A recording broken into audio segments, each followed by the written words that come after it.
Good evening all of you my dear students, welcome back to Dhruv tutorial. आज के video session में हम chemistry करेंगे बिकॉज आज मंडे है और मंडे ट्यूसडे को हम लोग केमिस्ट्री का वीडियो सेशन करते हैं, जिसमें हम लोग केमिस्ट्री में थर्ड चैप्टर को स्टार्ट किए थे। हम लोग बहुत सारा वीडियो सेशन हम लोगों ने ऑलरेडी इसमें कर रखा है और आज के वीडियो सेशन में हम स्टार्ट करने वाले हैं कि एक्सट्रैक्शन ऑफ मेटल कैसे होता है। धातु के निष्कर्षण का एक फ्लो शीट आता है, चार्ट आता है, उस चार्ट को मैं समझाऊंगा। उसके बाद दो महत्वपूर्ण धातु का निष्कर्षण देखेंगे, पहला पारा और दूसरा कॉपर। पारा और कॉपर का निष्कर्षण का सिद्धांत हम लोग इस वीडियो सेशन में करने वाले हैं। नेक्स्ट वीडियो सेशन जो होगा लोहा, जिंक और बाकी सभी धातुओं का होगा। तो आज के वीडियो सेशन में हमें डील क्या करना है, पारा और जिंक का निष्कर्षण का सिद्धांत, ठीक है, सॉरी पारा और कॉपर का निष्कर्षण का सिद्धांत। लेकिन यदि इससे पहले का वीडियो जो आप नहीं देखे हैं, जिसमें मैंने बहुत सारा बेसिक कॉन्सेप्ट इसका क्लियर किया हुआ है, तो आप लोग इसी वीडियो के डिस्क्रिप्शन में जाओगे, सभी वीडियोस का पार्ट वाइज लिंक आपको इसी वीडियो के डिस्क्रिप्शन में दिया गया है। तो आप लोग जाके पार्ट 1 पार्ट 2 करके सारे वीडियोस को आसानी से देख सकते हैं। टॉपिक को स्टार्ट करने से पहले यदि आप, मैं एक बार रिमाइंडर दे देता हूँ, यदि आप चैनल पर नए हैं तो चैनल को सब्सक्राइब कर देंगे और अपने दोस्तों को भी शेयर कर देंगे। ठीक, पहले हम लोग डिस्कस करते हैं कि धातु के निष्कर्षण करने का कुछ महत्वपूर्ण चरण होते हैं। उन महत्वपूर्ण चरणों के बारे में हम लोग अध्ययन करने वाले हैं। ठीक, तो चरण के बारे में पहला लिख लो, यहाँ पे हेडिंग आप डालोगे, धातु के निष्कर्षण के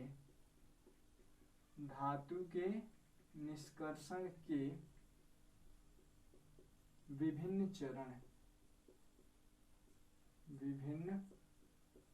चरण। बहुत सारे ऐसे स्टेप होते हैं, छोटे छोटे स्टेप, उन्हें स्टेप्स के बारे में हम लोग इस वीडियो सेशन में डिस्कस करने वाले हैं। अब देखो यहाँ पे क्या होगा ना कि धातु में हम लोग को पता है क्रियाशीलता होती है, तो धातु में 3 तरह की क्रियाशीलता के आधार पे निष्कर्षण के चरण को बांटा गया है। पहला चरण आपका ये आता है कि इसमें आप कम क्रियाशील धातु को लेते हैं, और कम क्रियाशील धातु रिएक्टिविटी ऑर्डर में कहाँ होते थे, नीचे होते थे। ठीक, रिएक्टिविटी ऑर्डर मैंने ऑलरेडी आपको पढ़ा रखा है, जिसमें मैंने आपको ट्रिक भी बताया था याद करने का, एक आसान सा ट्रिक, उसको आप लोग देखेंगे। ठीक, तो यहाँ पे मैंने बताया था 3 तरह के होंगे। पहला होता है कम क्रियाशील धातु का निष्कर्षण कैसे किया जाता है, कम क्रियाशील धातु का निष्कर्षण कैसे किया जाएगा। दूसरा आता है कि मध्यम क्रियाशील, मतलब बीच वाले मध्यम क्रियाशील धातु का निष्कर्षण कैसे किया जाता है, मध्यम क्रियाशील धातु का निष्कर्षण कैसे किया जाता है। और तीसरा आता है उच्च क्रियाशील धातु का निष्कर्षण कैसे किया जाता है, उच्च क्रियाशील धातु का निष्कर्षण कैसे किया जाएगा। ये 3 स्टेप में हम लोग धातु का निष्कर्षण करेंगे। देखो, ठीक है, ये हो गए आपके 3 स्टेप। अब देखो इसमें आप करोगे क्या, तो सिंपल सा लॉजिक है कि कम क्रियाशील धातु में जो होगा, आप कॉपर मतलब तांबा और पारा के निष्कर्षण को देखोगे। इसमें आप किसको देखोगे, कॉपर, और इसमें देखेंगे आप कॉपर तथा Hg मतलब क्या होता है, मरकरी, जिसको पारे के निष्कर्षण को देखेंगे हम लोग। इसमें किया क्या जाता है जनरली, तो यहाँ पे जो होता है कम क्रियाशील धातुओं का सबसे पहले ये कौन से अयस्क होते हैं, तो इनके सल्फाइड अयस्क होते हैं। कौन से अयस्क होते हैं, सल्फाइड अयस्क।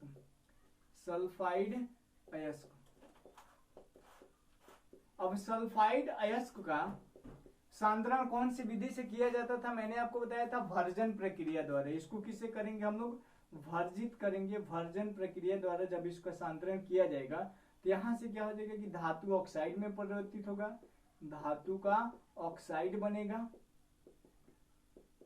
धातु का ऑक्साइड। और यह धातु का ऑक्साइड का जो होगा, धातु में अपचयन हो जाएगा, धातु में अपचयन होगा। और धातु में अपचयन के बाद इसी धातु का क्या किया जाएगा, परिष्करण किया जाएगा। धातु का परिष्करण मतलब रिफाइनिंग, समझते हो, रिफाइनिंग को हिंदी में परिष्करण कहा जाता है। धातु का परिष्करण किया जाएगा, तत्पश्चात हमें शुद्ध धातु की प्राप्ति हो जाएगी, शुद्ध धातु की प्राप्ति। समझ में आया होगा ये शीट आपको। देखो कहने का मतलब क्या है कि हम लोग जितने भी रिएक्टिविटी ऑर्डर में धातुओं को पढ़े थे, उन रिएक्टिविटी ऑर्डर को 3 पार्ट में बांटेंगे। यहां से आप एक लाइन खींच देखो, जिससे पता चलेगा।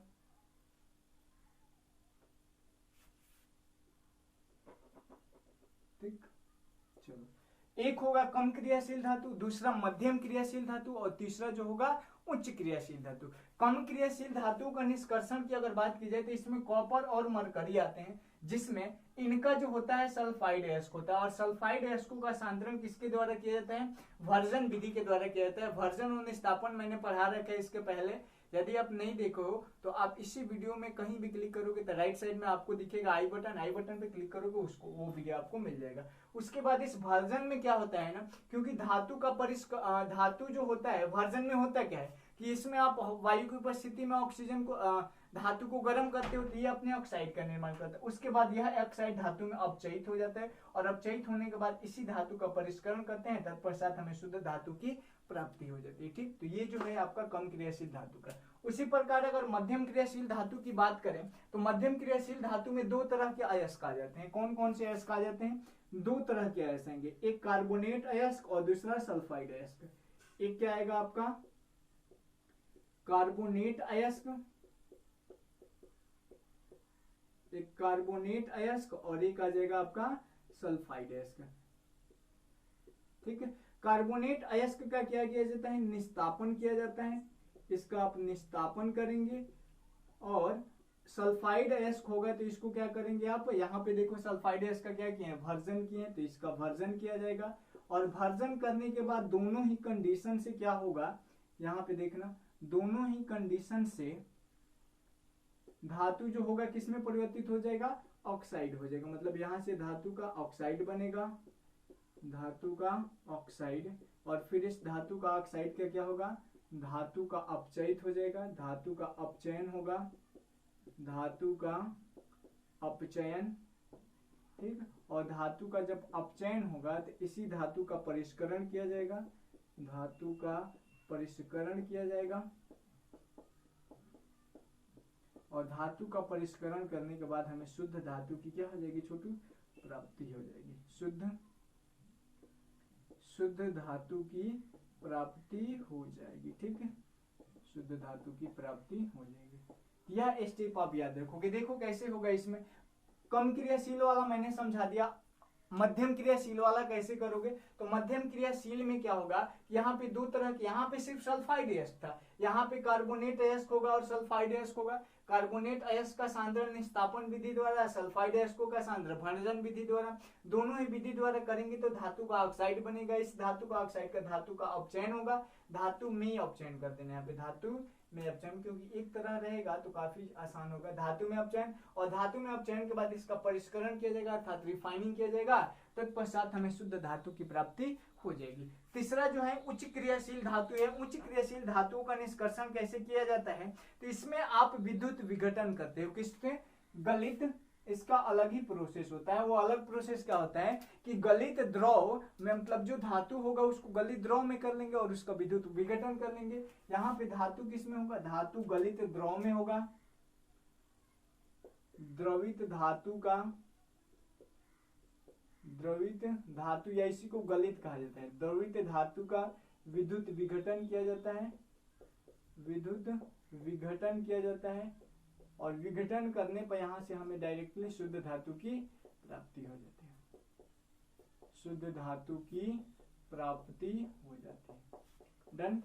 अब यहाँ पे देखो, यहाँ पे देखो, अगर कहा जाए, यहाँ पे बोलोगे कि सर जी आपने कॉपर और Hg को बोल दिया था, कॉपर और पारा होता है। यहाँ पे अगर बात किया जाए तो यहाँ पे बीच में क्रियाशील धातु कौन कौन से आते हैं? तो बोलोगे सर जी जिंक आते हैं ना, लोहा आता है Fe, ठीक है। और यहाँ पे अगर बात की जाए तो यहाँ पे आ जाएगा आपका एल्युमिनियम आ जाएगा, सोडियम आ जाएगा। तो इन सब का निष्कर्षण का सिद्धांत हम लोग नेक्स्ट वीडियो सेशन में करेंगे। अभी हम इसको करने वाले हैं। आप क्या करोगे कि इसका एक अच्छा सा स्क्रीनशॉट ले लो और ये चीज आपके दिमाग में चलते रहने चाहिए। ये दिमाग में आपके चलेगा तो इन दो धातु का निष्कर्षण का सिद्धांत हम लोग आसानी से लिख लेंगे। ठीक, तो आप इसको करो, उसके बाद हम लोग क्या करते हैं, इसको मिटाते हैं और आगे बढ़ते हैं। चलो, यहाँ पे हमें अब किसका देखना है, कॉपर या Hg। तो पहले पारे का देख लेते हैं, पारा का निष्कर्षण का सिद्धांत। हेडिंग डालोगे आप एक्सट्रैक्शन ऑफ मरकरी, यहां पे हेडिंग डालना एक्सट्रैक्शन ऑफ मरकरी को Hg कहा जाता है। ठीक है, हिंदी में लिख लेना पारा का निष्कर्षण।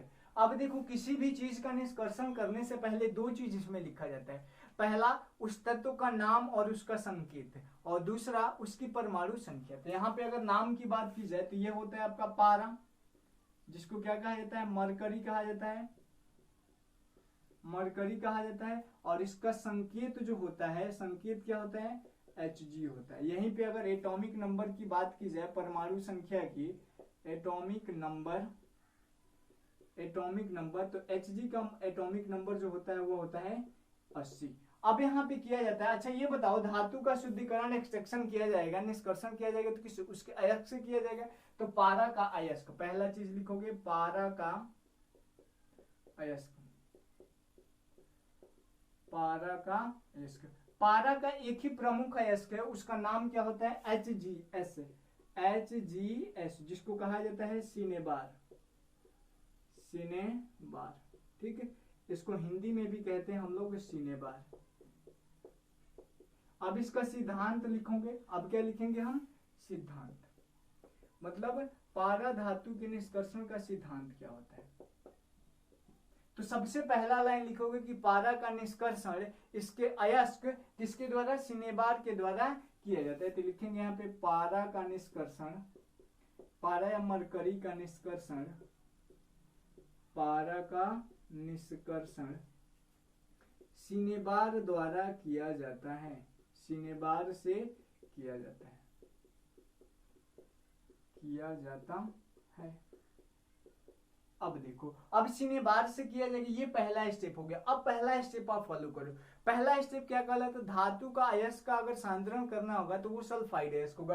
देखो ये सल्फाइड अयस्क है कि नहीं, तो चूंकि यह सल्फाइड अयस्क है तो सल्फाइड अयस्कों का सांद्रण किसके द्वारा किया जाता है, सल्फाइड अयस्कों का सांद्रण भर्जन विधि द्वारा किया जाता है। और भर्जन विधि में होता है क्या है, तो अयस्कों को उसके मेल्टिंग पॉइंट से इतने कम ताप पे गर्म किया जाता है कि वाष्पीय अशुद्धियां अलग हो जाती है, किसकी उपस्थिति में, वायु की उपस्थिति में। तो यहाँ पे लिखेंगे सिनेबार को, पैराग्राफ चेंज करके,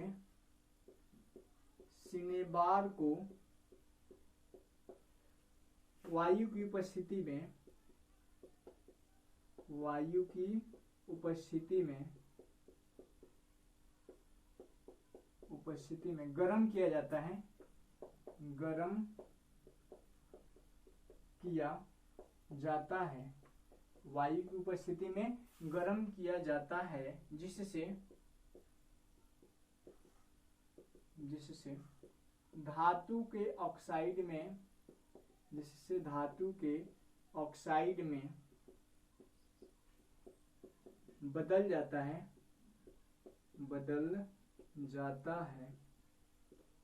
तथा धातु का ऑक्साइड को भट्ठी में गर्म करने पर,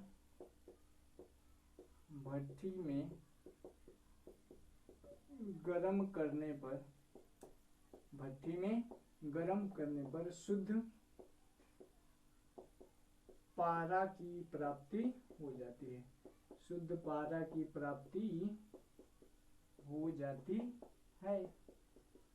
ठीक, अब देखो ये चीज हो गया, इतना हो गया आपका निष्कर्षण। लेकिन और इसको अच्छा करने के लिए आप क्या करोगे, यहाँ पे इसका रिएक्शन लिख दोगे। अब इसका हम क्या करते हैं, रिएक्शन करते हैं। सिनेबार को वायु की उपस्थिति में गर्म करेंगे, तो सिनेबार का केमिकल फॉर्मूला HgS, तो यहाँ पे हम लिख देते हैं HgS। किस स्टेट में होगा, सॉलिड स्टेट में होगा। इसको हम क्या करें, गर्म करें, किसको, वायु की उपस्थिति में। तो वायु में क्या होगा, ऑक्सीजन, जो कि क्या है, गैस है। और जब यह रिएक्शन करेगा किसकी उपस्थिति में, हीट, ऊपर लिखोगे हीट, उष्मा। जब ये रिएक्शन करेगा तो ये देखो धातु का ऑक्साइड में बदलेगा, तो धातु का ऑक्साइड यहाँ पे HgO हो जाएगा ना, HgO, जिसको क्या कहा जाता है, क्यूप्रिक करें, मर्क्यूरिक ऑक्साइड। ये मर्क्यूरिक ऑक्साइड बन गया, और प्लस यहाँ पे सल्फर डाइऑक्साइड गैस बन जाएगा। यहाँ एरो मार्क ना देकर के आप पोस्ट में जी भी लिख सकते हो। इक्वेशन को आपको बैलेंस करना होगा, तो यहाँ पे आप क्या कर दो कि ऑक्सीजन यहाँ पे कितना हो जाएगा, 2 1 3, यहाँ पे 3 कर दो, यहाँ पे 2 यहाँ भी 2 और यहाँ भी 2, देखो तो बैलेंस, ये भी सॉलिड स्टेट में होगा। यहाँ पे देखो Hg कितना हो गया 2 Hg 2, सल्फर यहाँ पे 2, सल्फर यहाँ भी कितना हो गया 2। ऑक्सीजन की बात करें तो 3 दूनी 6, ऑक्सीजन यहाँ पे 2 दूनी 4 और 2 6, इक्वेशन बैलेंस हो गया।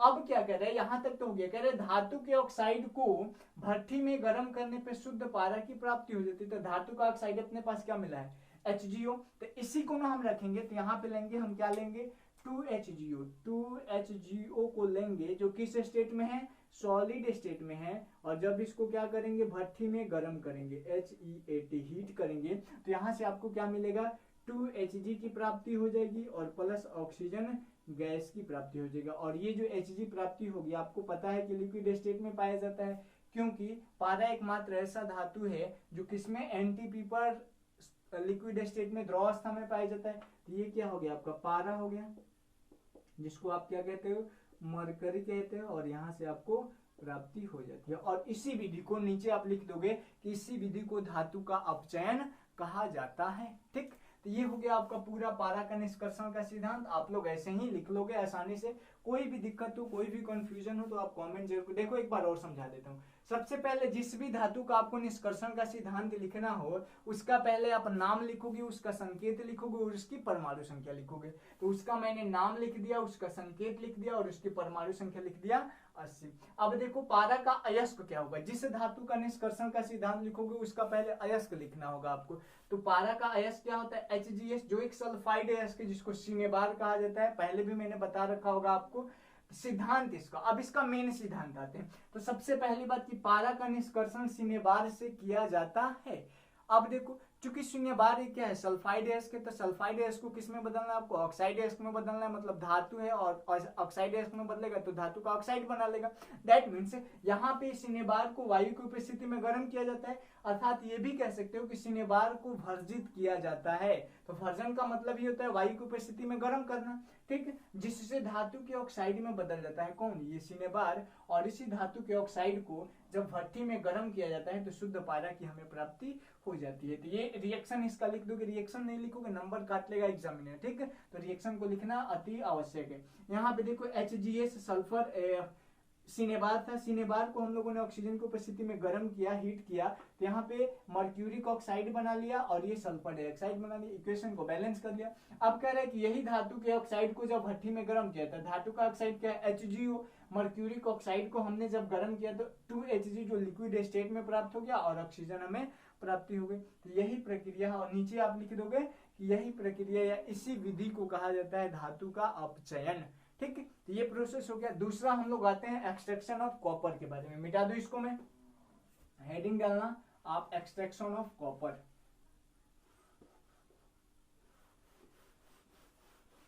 सेम प्रोसेस लगेगा, इसमें भी आप क्या करोगे धातु का क्या करोगे पहले अयस्क लिखोगे, उसका नहीं सॉरी पहले उसका नाम लिखोगे, उसका संकेत लिखोगे, उसका अयस्क लिखोगे, फिर उसका सिद्धांत लिखोगे, ठीक।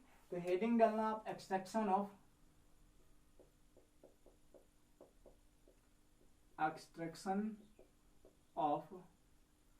Cu, जिसको क्या कहा जाता है छोटू कॉपर कहा जाता है, कॉपर, या इसी को तांबा भी कहा जाता है, तांबा या हिंदी में भी इसको कॉपर कहा जाता है।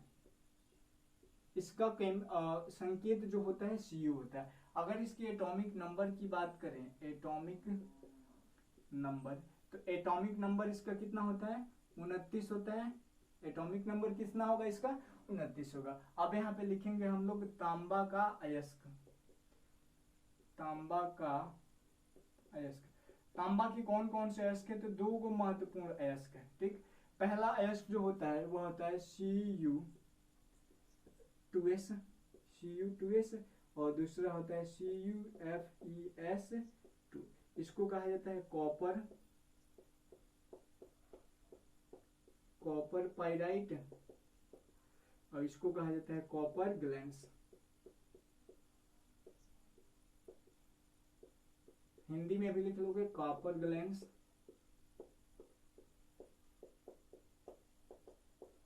और इसको कहा जाता है कॉपर पाइराइट। अब देखो, अब यहाँ पे 2 गो अयस्क आ गया, तो आप सोचोगे ना कि किसके द्वारा इसकी शुद्धता की जाएगी, निष्कर्षण किया जाएगा। तो यहाँ पे लिखोगे आप सिद्धांत में, सिद्धांत में क्या लिखोगे छोटू, सिद्धांत में आप ये लिखोगे कि यहाँ पे तांबे का निष्कर्षण, तांबे का निष्कर्षण, तांबे का निष्कर्षण कॉपर ग्लैंड्स के द्वारा किया जाता है। मतलब पहले वाले के द्वारा, कॉपर ग्लैंड्स के द्वारा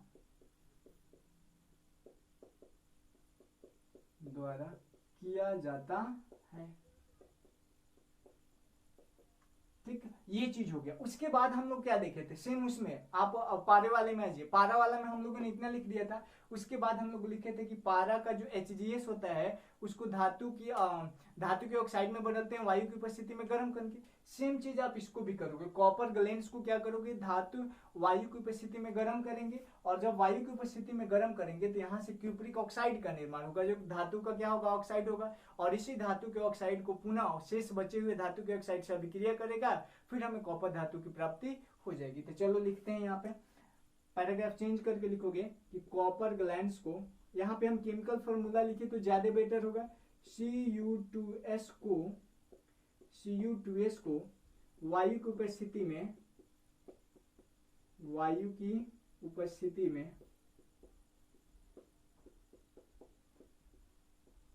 में गर्म किया जाता है,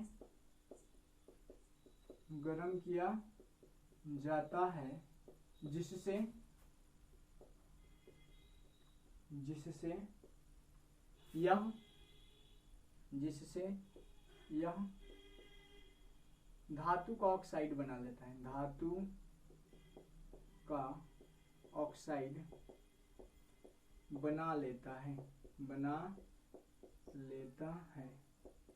तथा यही धातु का ऑक्साइड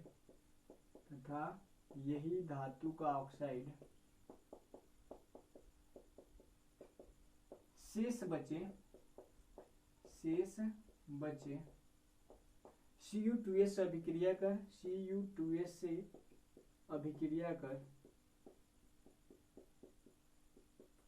अभिक्रिया कर कॉपर धातु मुक्त करता है,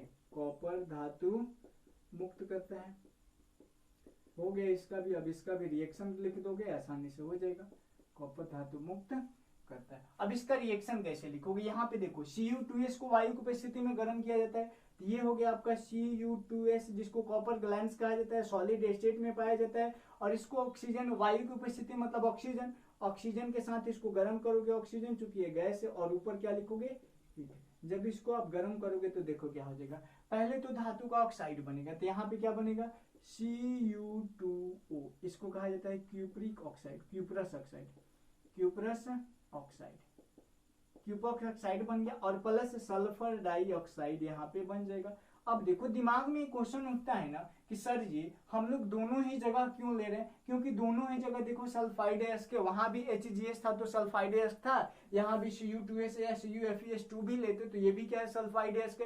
और सल्फाइड अयस्कों का सांद्रण भर्जन विधि द्वारा किया जाता है। भर्जन विधि में होता क्या है, तो धातु के अयस्कों को वायु की उपस्थिति में उसके मेल्टिंग पॉइंट से कम टेम्परेचर पे गर्म किया जाता है, ताकि वाष्पीय अशुद्धि क्या है इससे बाहर हो जाए। तो इसको वायु की उपस्थिति में गर्म करोगे तो यहाँ पे देखो Cu2S जो कॉपर ग्लैंड्स है ऑक्सीजन की उपस्थिति में गर्म किए, तो यहाँ पे Cu2 जिसको क्यूप्रस ऑक्साइड कहा जाता है और सल्फर डाइऑक्साइड गैस का निर्माण कर ले। इक्वेशन को बैलेंस करना है हमें यहाँ पे, तो यहाँ भी वही चीज कर दो। ऑक्सीजन यहाँ पे देखो तो कितना है, 2 गो, एगो 3 गो, तो यहाँ पे हम 3 लगा दें। जब ये 3 हो गया तो यहाँ पे तो हमें बैलेंस करने के लिए कुछ करना होगा ना, यहाँ पे 2 लगाते हैं, यहाँ भी 2 लगाते हैं, यहाँ भी 2 लगाते हैं। चेक कर लो, कॉपर कितना, 2 दूनी 4, कॉपर कितना, 2 दूनी 4, सल्फर कितना, 2, सल्फर यहाँ भी कितना, 2, ऑक्सीजन देखो तो यहाँ पे 3 दूनी 6, ऑक्सीजन 2 गो और 2 दूनी 4 गो। इक्वेशन बैलेंस हो गया। अब क्या करना है, ये जो क्यूप्रस ऑक्साइड है, यही क्यूप्रस ऑक्साइड फिर कुछ बचा हुआ रह जाएगा, कॉपर ग्लैंड से रिएक्शन कर लेगा। अब देखो क्यूप्रस ऑक्साइड क्या है, Cu2O, और इस 2 है ना, 2 इसका मॉलिक्यूल है तो 2, ये सॉलिड स्टेट में, यह किसके साथ रिएक्शन करेगा, तो यही कॉपर ग्लैंड्स के साथ, मतलब Cu2S के साथ रिएक्शन करेगा। तो यहाँ पे चूंकि ये भी क्या है सॉलिड स्टेट में, तो यहाँ पे देखो क्या हो जाएगा, यहाँ पे एक तो कॉपर धातु मुक्त हो जाएगा, तो हमने क्या कर लिया, कॉपर धातु को मुक्त कर दिया, 2 कर देते हैं, कॉपर धातु मुक्त हो गया। और प्लस यहाँ पे बच जाएगा क्या, सल्फर डाइऑक्साइड बच जाएगा ना, SO2, और यह गैसियस स्टेट में हो जाएगा। और यहाँ पे लिख देना सॉलिड स्टेट, ये सॉलिड स्टेट में हो जाएगा। तो यहाँ पे हो गया हमारे, ये क्या हो गया, शुद्ध कॉपर की क्या हो गई, प्राप्ति हो गई। ठीक, तो यही विधि यहाँ पे नीचे यही भी लिख दोगे कि यही धातु का अपचयन कहलाता है। ठीक है, तो यहाँ तक में कोई कंफ्यूजन नहीं होना चाहिए। आज के वीडियो सेशन में हमने पारा और तांबा के निष्कर्षण का सिद्धांत देखा।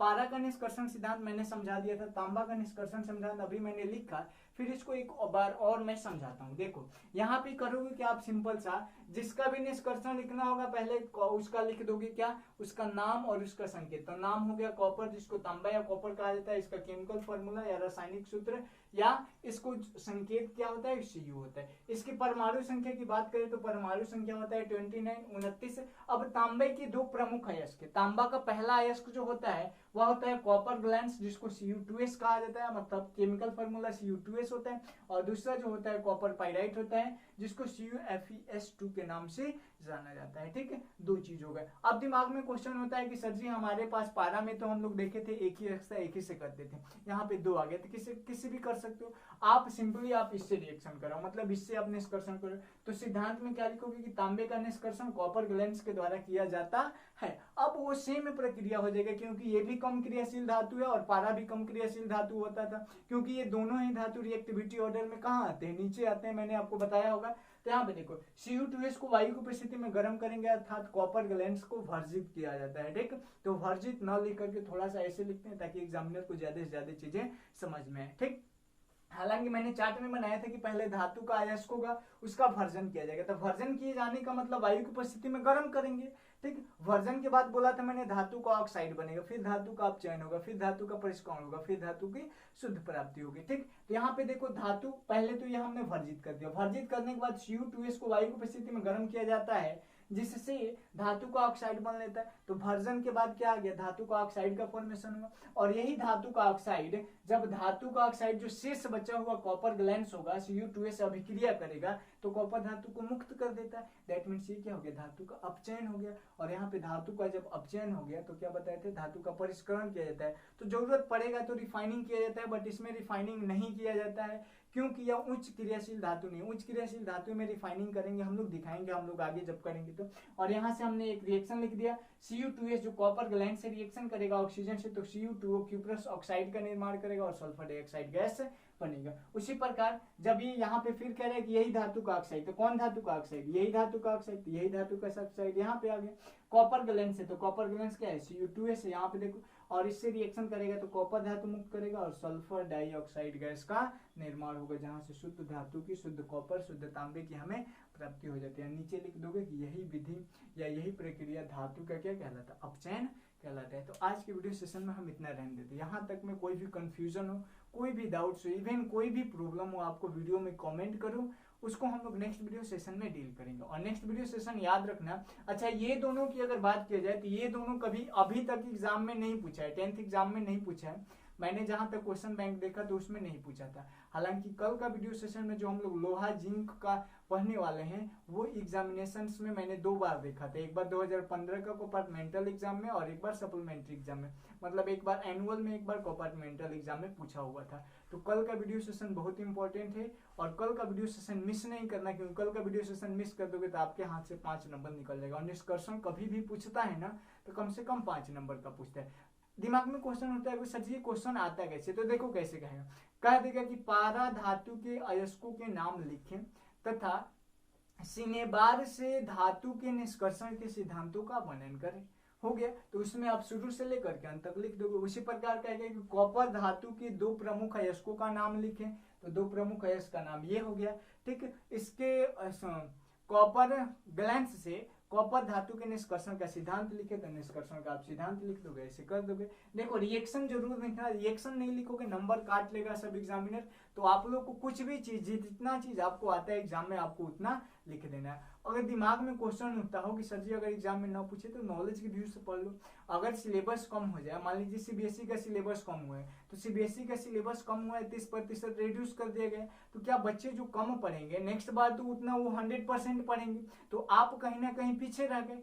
ठीक है, तो यदि सिलेबस कम भी पड़ जाता है तो भी मैं फुल टू फुल चीजें आपको पढ़ाऊंगा, क्योंकि आपको जो है सारा चीज पढ़ना है और एग्जाम पॉइंट ऑफ व्यू से तो पढ़ना ही नहीं। अगर एग्जाम पॉइंट ऑफ व्यू से पढ़ना हो तो मेरे चैनल से नहीं पढ़ना या मुझसे नहीं पढ़ना, क्योंकि मैं एग्जाम को रिलेट करके नहीं पढ़ाता हूँ। मैं एग्जाम के साथ साथ बहुत सारी चीजें आपको कॉम्पिटेटिव एग्जामिनेशन से साथ में आपकी जानकारी को भी बढ़ाने की कोशिश करता हूँ।